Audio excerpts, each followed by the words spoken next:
पहला टॉपिक करवाना जा रहा हूँ वो बहुत छोटा सा टॉपिक है और आपको बहुत अच्छे से आता है, दैट इज़ डेप्रीसिएशन। बट मुझे ना इसकी कुछ थ्योरिटिकल, बहुत छोटी सी है बट थ्योरी कवर करवानी है क्योंकि प्रैक्टिकल आपको अच्छे से आते हैं। एंड जो दूसरा टॉपिक है इसके अलावा वो है रेक्टिफिकेशन ऑफ एरर्स। ये टॉपिक है रेक्टिफिकेशन ऑफ एरर्स का, आज मैं सिर्फ और सिर्फ बेस आपको बताऊंगा। तो रेक्टिफिकेशन जो एरर है बच्चों, ये आपके एग्जाम के लिए इंपॉर्टेंट है। अगर आपके ऑनलाइन एग्जाम हुए तो डेप्रीसिएशन में से फॉर श्योर क्वेश्चन आएगा। तो डेप्रीसिएशन आपका इंपॉर्टेंट हो जाता है अगर ऑनलाइन एग्जाम हुए। अगर ऑफलाइन एग्जाम होते हैं तो डेप्रीसिएशन के आने का कोई सवाल नहीं होता अगर रिटर्न पेपर आता है, क्योंकि डेप्रीसिएशन में से ऑब्जेक्टिव क्वेश्चंस काफ़ी सारे बन जाते हैं, इसीलिए ऑनलाइन में आने के चांसेस है। बात करूँ रेक्टिफिकेशन की, डजंट मैटर ऑनलाइन हो ऑफलाइन हो, कम से कम 7 से 10 मार्क्स का क्वेश्चन आता ही आता है। तो अभी तक हमने जितनी भी थ्योरी करी है वो सारी की सारी थ्योरी ऑब्जेक्टिव के लिए इंपॉर्टेंट है। कोई भी एक 5 मार्क्स का क्वेश्चन उससे बनता नहीं है। बस वो एक आपने जो 6 कॉन्सेप्ट पढ़े हैं, अजम्पशंस ऑफ अकाउंटिंग पॉलिसीज के लिए जो अजम्पशंस थी वो, और दूसरा प्रिंसिपल गवर्निंग अकाउंटिंग पॉलिसीज, वो जो आपने 6 पॉइंट्स करे थे उसमें से कोई सा एक 5 मार्क्स का आ जाता है। उसके अलावा जितने भी हमने पॉइंट्स किए वो ऑब्जेक्टिव में 1 मार्क आ जाते हैं। लेकिन सबसे पहला टॉपिक आज जो हम करेंगे रेक्टिफिकेशन है, जो एग्जाम में स्ट्रेट फॉरवर्ड 7 to 10 मार्क्स का आएगा। ओके, ये तो कहानी हो गई कि आज हम क्या करने वाले हैं। तो चलो शुरू करते हैं। सबसे पहले आज का टॉपिक डेप्रीसिएशन। डेप्रीसिएशन क्या होता है?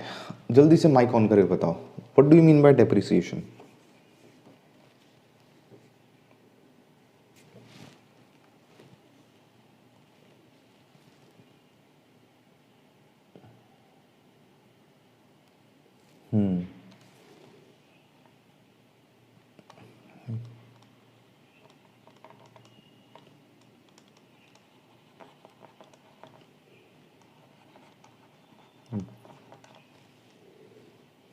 Okay, very good. So reduction in the value of asset, ठीक है, एसेट की वैल्यू कम होना। अब सवाल ये कि सर एसेट की वैल्यू कम क्यों होगी, तो वो आपने बता दिया कि भैया लगातार जब हम किसी का यूज़ करते हैं तो यूज़ करते करते कुछ वियर टियर कॉन्सेप्ट होता है। मतलब ये सिंपल सा कॉन्सेप्ट है, जैसे जैसे आप किसी भी चीज़ को यूज़ करोगे उसकी वैल्यू अपने आप कम होती रहेगी। एक छोटा सा एग्जांपल आपके पास जो हम डेली यूज़ में देखते हैं, एक फ़ोन है। जिस दिन आप फ़ोन लाते हो उस दिन फ़ोन की एक्चुअल वैल्यू वही है जितने पे आपने खरीदा है, लेकिन आज से 1 साल 2 साल बाद उस फ़ोन की वैल्यू अपने आप गिर जाती है। उसके 2 रीज़न होते हैं, एक आपने लगातार यूज़ किया है और दूसरा मार्केट में टेक्नोलॉजिकल एडवांसमेंट हो रही है, अब उससे बेहतर फ़ोन उससे सस्ते आ रहे हैं। तो ये दोनों की दोनों चीज़ें होती हैं, ठीक है। अब यहाँ कॉन्सेप्ट आपको रखना है बच्चों याद कि किस में कम हो रहा है, reduction in value of asset, कि एसेट की वैल्यू कम हो रही है। फॉर एग्जांपल, चाहे मैं बात करूं इस मोबाइल फ़ोन की, चाहे मैं बात करूं एक गाड़ी की, ठीक है, दोनों ही केस में ना गाड़ी कम होगी ना मोबाइल फ़ोन कम होगा। फिजिकली दोनों के वेट उतने ही रहेंगे लेकिन उनकी वैल्यू कम होती रहेगी। बट एक कॉन्सेप्ट होता है जो कि होता है डिप्लीशन। जैसे डेप्रिसिएशन ऑन एसेट होता है, ऐसा होता है depletion of asset. Depletion of asset होता है फिजिकल रिडक्शन इन एसेट, ठीक है बच्चों। 1 मार्क का ये क्वेश्चन पूछा गया है कि डेप्रिसिएशन डिप्लीशन में क्या अंतर होता है, तो physical reduction in asset, that means यहां पे एसेट कम होता जाएगा।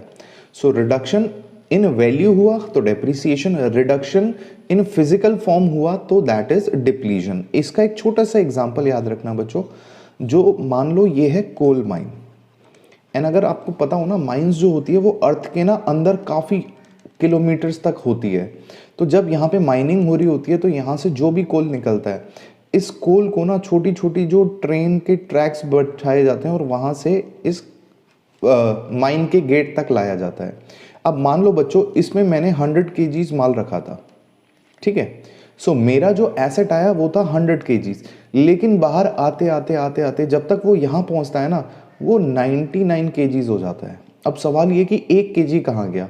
1 kg जब वो ट्रैक पे चलता है तो इधर उधर थोड़ा सा गिर जाता है।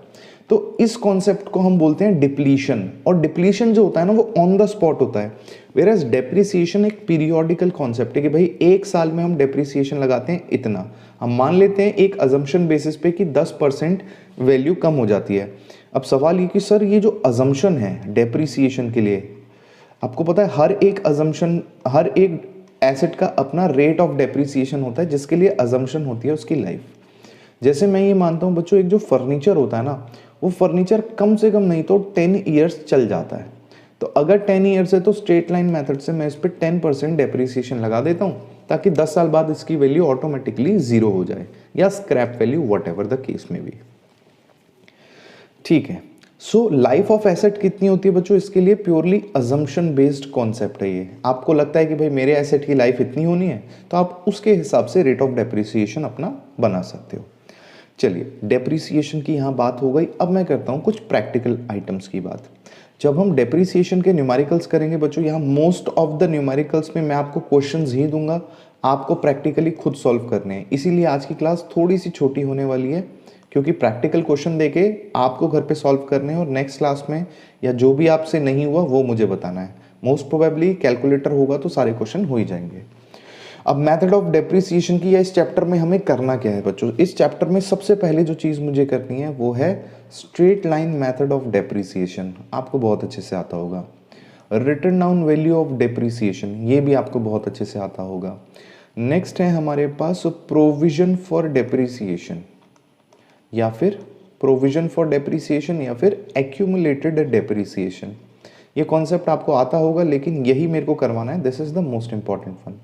और उसके बाद अगर डेप्रिसिएशन का कोई प्रैक्टिकल क्वेश्चन आपके एग्जाम में आया तो वो फॉर श्योर होगा change in method of depreciation, change in method of depreciation, कि भैया अगर आपने डेप्रिसिएशन के मेथड को चेंज कर दिया है तो उसके क्या इफेक्ट होंगे हमारे पास, हमारे अकाउंट्स में।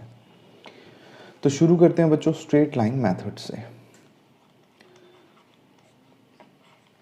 स्ट्रेट लाइन मेथड क्या होता है, सिंपली हम एक रेट पे डेप्रिसिएशन चार्ज करते हैं, this is rate of depreciation. किस पे चार्ज करते हैं, to the historical cost of the asset. हमेशा किससे मल्टीप्लाई करोगे बच्चों, हिस्टोरिकल कॉस्ट ऑफ एसेट से। वेयर एज एक मेथड होता है रिटन डाउन वैल्यू मेथड, वहां रेट ऑफ डेप्रिसिएशन को किससे मल्टीप्लाई करते हैं, रिटन डाउन वैल्यू से, WDV। Now what is written down value, एक छोटा सा एग्जांपल लेते हैं, SLM का एग्जांपल एंड WDV का, ये आपको बहुत अच्छे से आता है तो मुझे ज़्यादा कराने की ज़रूरत नहीं है। मान लेते हैं बच्चों 1 जनवरी 2020 में आपने एक एसेट परचेज किया जिसकी वैल्यू थी 2 लाख रुपीज़। ठीक है, आपने कहा यहाँ आप 20% लोगे SLM और यहाँ कहा 20% आप लेंगे WDV। सो सबसे पहले डेप्रिसिएशन फॉर ईयर 2020 आप चार्ज करेंगे तो डेप्रिसिएशन कितना बनेगा हमारे पास, 2 लाख का 20% 40,000 रुपीज़, और 40,000 माइनस करने के बाद हमारे पास वैल्यू 1/1/2021 को आएगी 1,60,000। नेक्स्ट डेप्रिसिएशन जो मैं लूँगा वो लूँगा 2021 ईयर के लिए, और 1/1/2022 को मेरे पास नेक्स्ट वैल्यू आ जाएगी। कितना लेंगे बच्चों डेप्रिसिएशन, आपने इसका 20% लिया, दोबारा से आप हिस्टोरिकल कॉस्ट का ही 20% लोगे, अगेन इसका 20% आएगा 40,000, एंड 2 साल बाद आपके पास जो रिटन डाउन वैल्यू यहाँ पे आ रही है वो आ रही है 1,20,000। वेयर एज अगर मैं WDV की बात करूँ, WDV में पहला तो मेरे पास हिस्टोरिकल कॉस्ट है इसकी जिसपे 20% लगाया, ये आ गया 40,000। 40,000 करने के बाद नेक्स्ट ईयर की फर्स्ट डेट पे हमारे पास 1,60,000 की ओपनिंग वैल्यू आई। अब जो नेक्स्ट डेप्रिसिएशन लगाऊंगा बच्चों, पहला डेप्रिसिएशन आपने लगाया जो कॉस्ट अवेलेबल थी, अब जो डेप्रिसिएशन लगेगा वो लगेगा इस बार की रिटर्न डाउन वैल्यू पे। सो इस बार की रिटर्न डाउन वैल्यू है 1,60,000। अब इस पे आप लगा लो 20%, दिस विल बी 32,000। 32,000 आपने माइनस किया, आपके पास 1,28,000 की वैल्यू आ गई। एक बार फिर से मान लो डेप्रिसिएशन फॉर 2023 भी आप निकाल रहे हो तो 1/1/23 को कितनी वैल्यू हो जाएगी। अगेन बच्चों रिटर्न डाउन वैल्यू की अगर मैं बात करूं,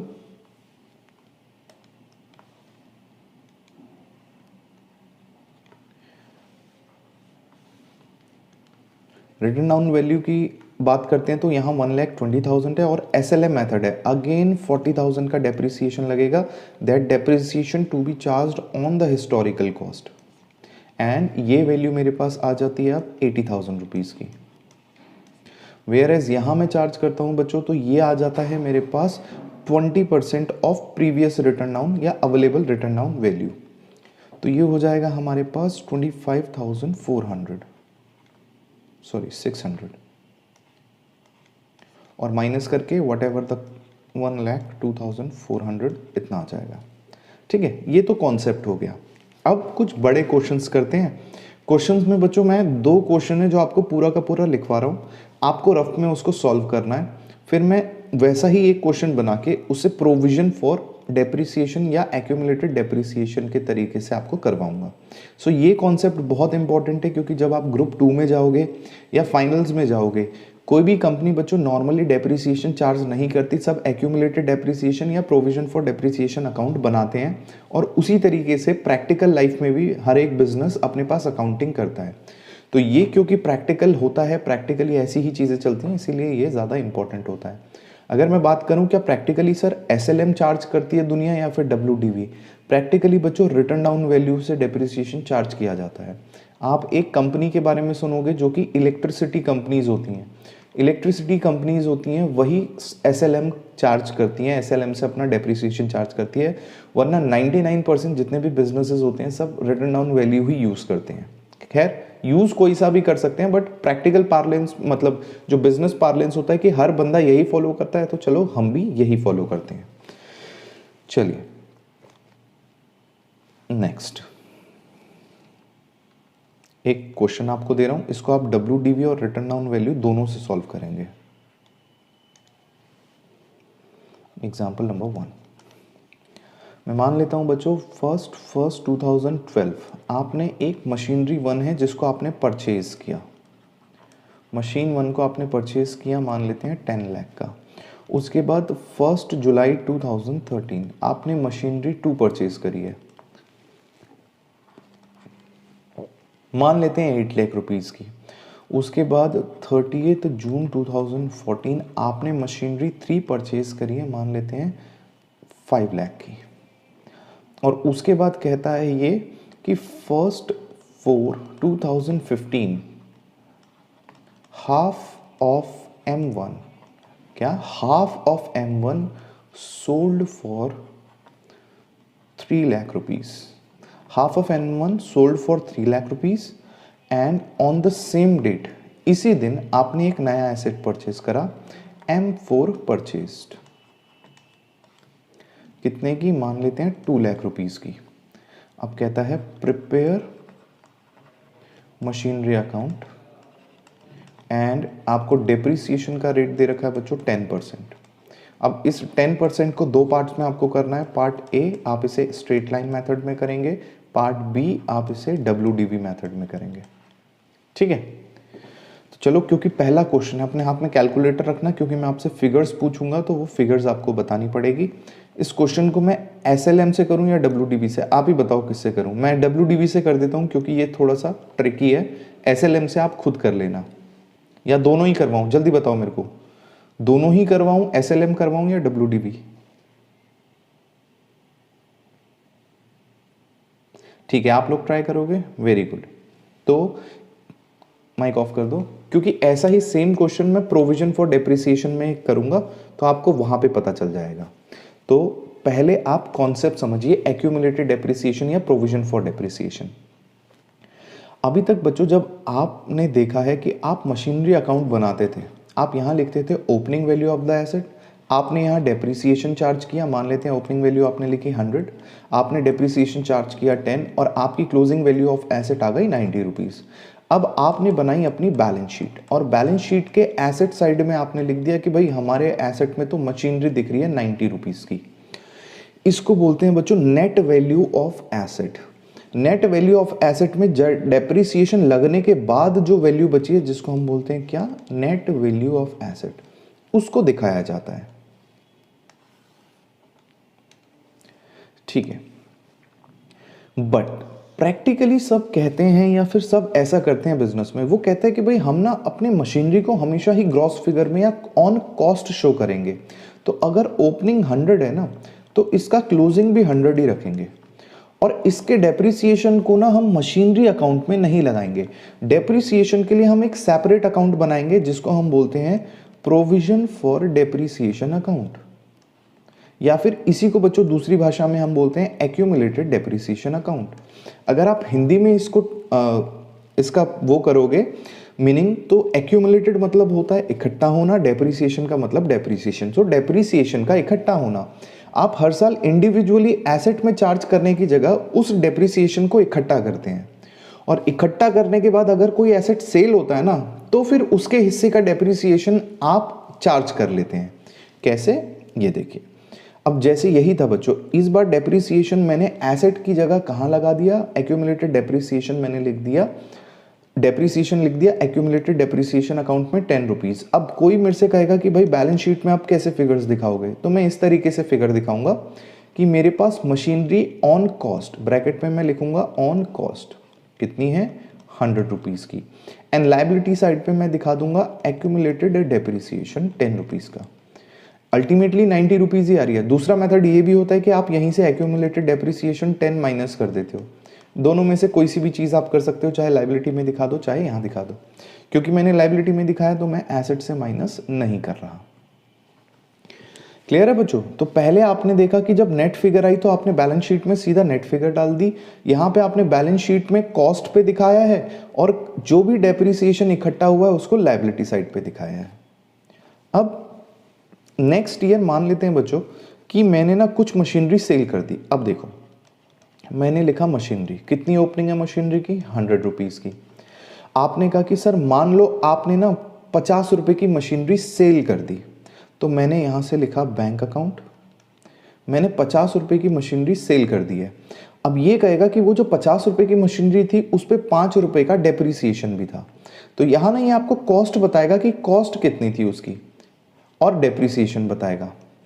चलो तो ऐसा करते हैं, मैं एक क्वेश्चन ही बना लेता हूँ, फिर उसी के थ्रू हम इसको सॉल्व करते हैं, वो ज़्यादा बेहतर रहेगा।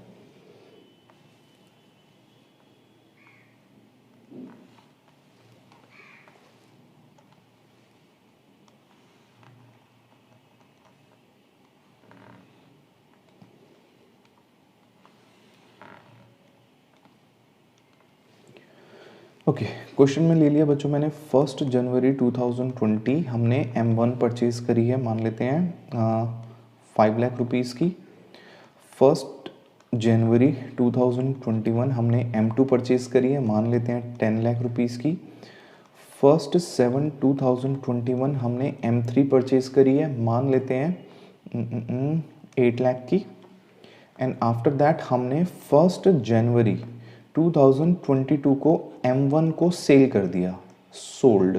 कितने का सेल कर दिया हमने M1 को? हमने M1 को सेल कर दिया, मान लेते हैं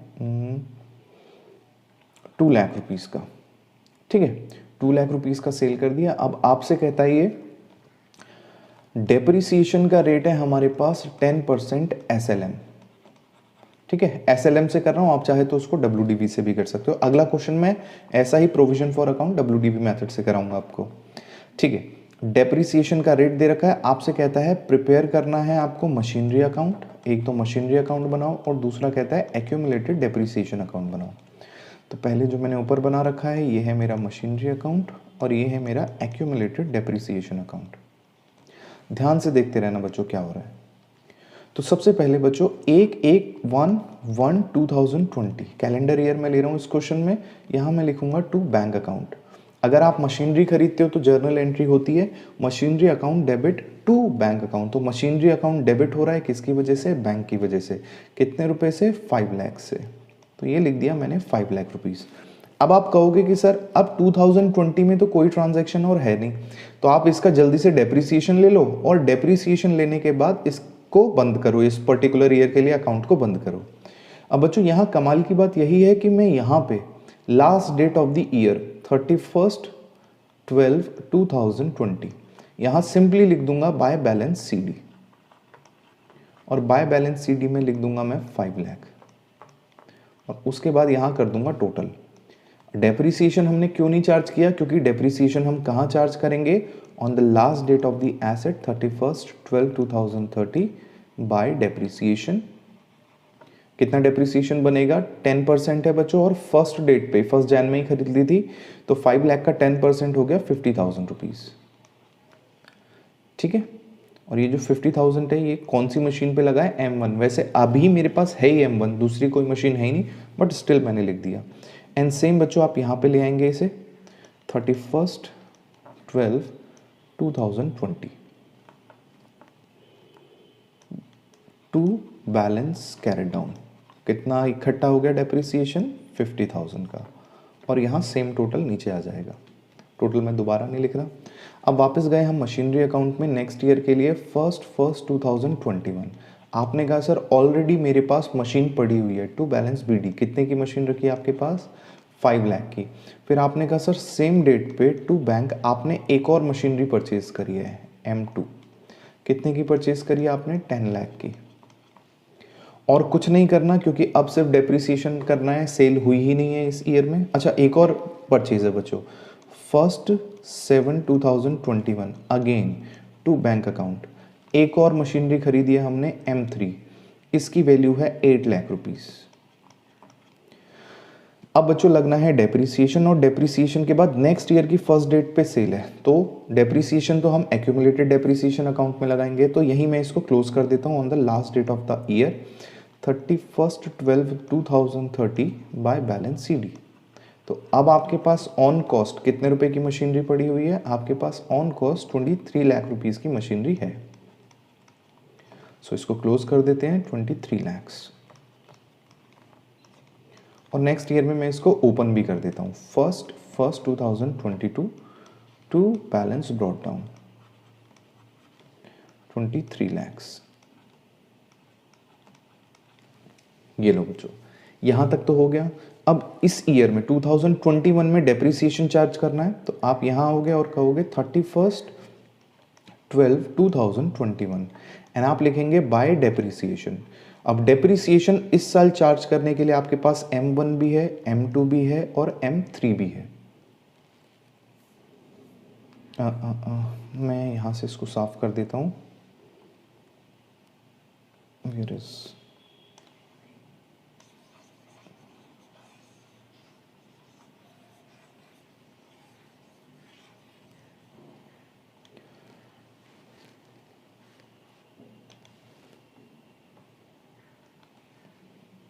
ये बच्चों मेरा क्वेश्चन है, इसको मैंने ऐसे कर दिया क्योंकि यहाँ हम आएंगे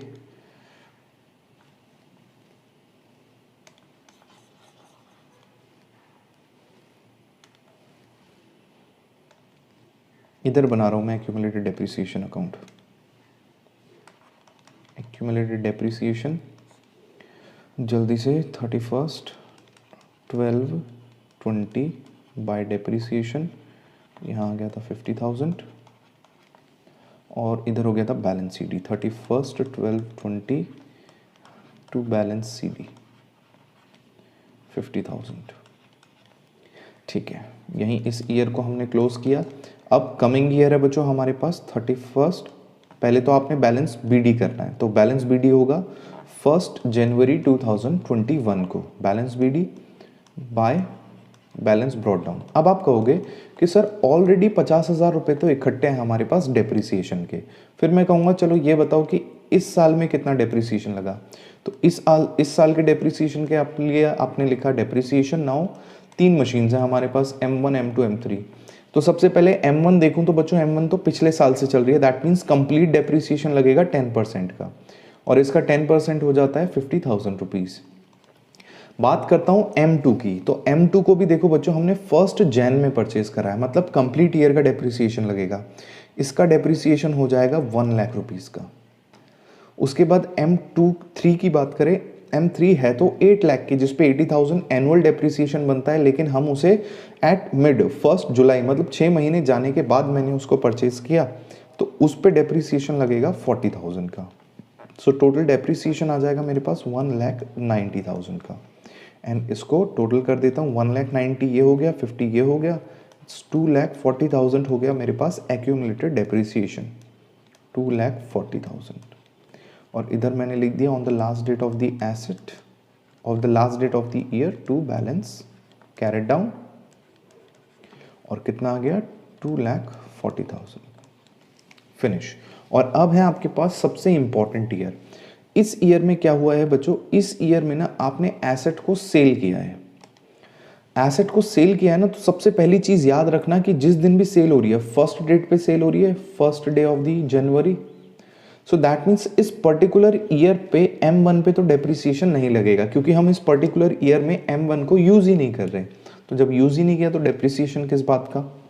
तो आप सबसे पहले इस ईयर में यहां लिखोगे 1 जनवरी 2022 by balance brought down, by balance BD, और यहाँ आप कहोगे कि 2,40,000 का डेप्रिसिएशन हमारे पास ऑलरेडी एक्यूमुलेट या इकट्ठा हो रखा है, लेकिन अभी हमने एक एसेट सेल करना है 1/1/22 first date of the year को, तो उसके डेप्रिसिएशन को हम मशीनरी अकाउंट में ट्रांसफ़र कर देंगे। किसका डेप्रिसिएशन होगा, वो M1 का। अब आप देखो बच्चों, M1 पे आपने कितना डेप्रिसिएशन इकट्ठा कर लिया, तो फर्स्ट ईयर में 50,000 किया, सेकेंड ईयर में फिर से 50,000 किया, टोटल डेप्रिसिएशन इस पे एक्यूमुलेट हो रखा है 1 लाख रुपीज़ का। अब वो 1 लाख का डेप्रिसिएशन आप एसेट के अकाउंट में भेज दोगे। तो यहाँ लिख दिया आपने टू मशीनरी अकाउंट। अब ये जो टू मशीनरी अकाउंट है इधर आ जाएगा 31/12/20 22, ये 21 है, 31/12/22। यहाँ सबसे पहले मैं लिखूंगा बच्चों बाय एक्यूमुलेटेड डेप्रिसिएशन अकाउंट, कि एक्यूमुलेटेड डेप्रिसिएशन अकाउंट से मेरे पास M1 का डेप्रिसिएशन आया 1 लाख रुपीज़ का। इसका मतलब कि 1 लाख रुपीज़ का M1 पे डेप्रिसिएशन लग चुका है।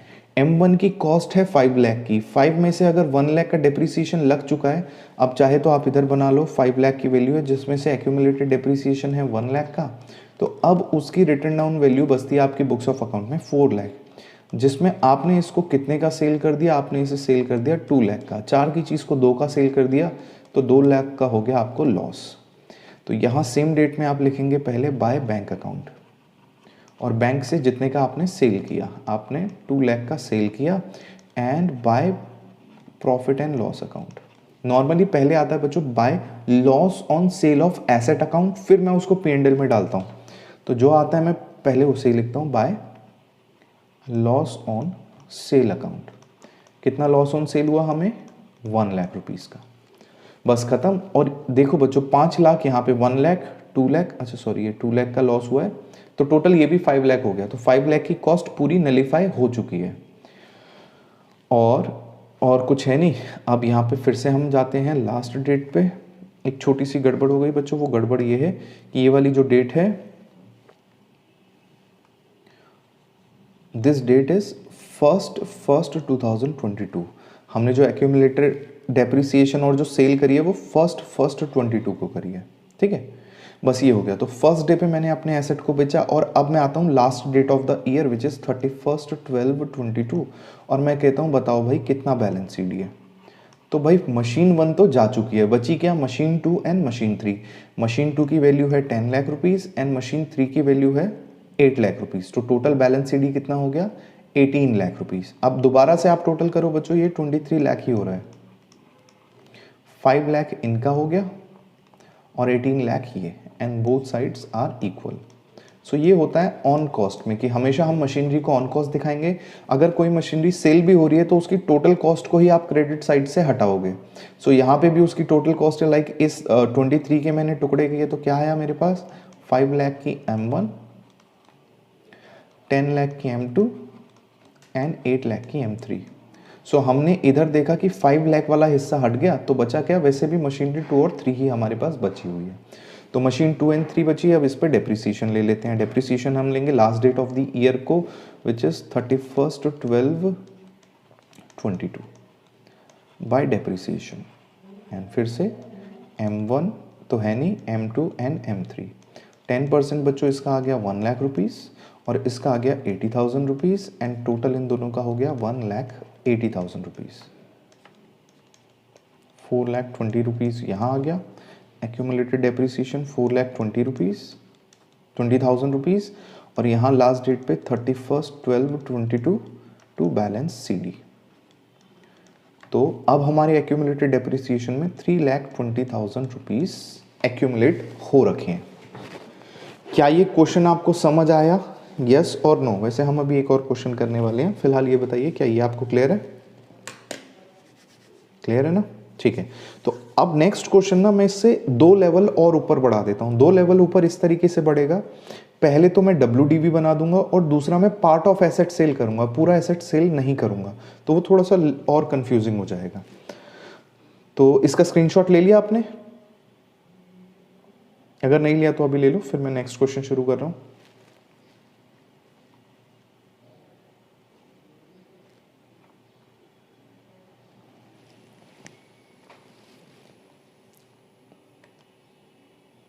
ये लो,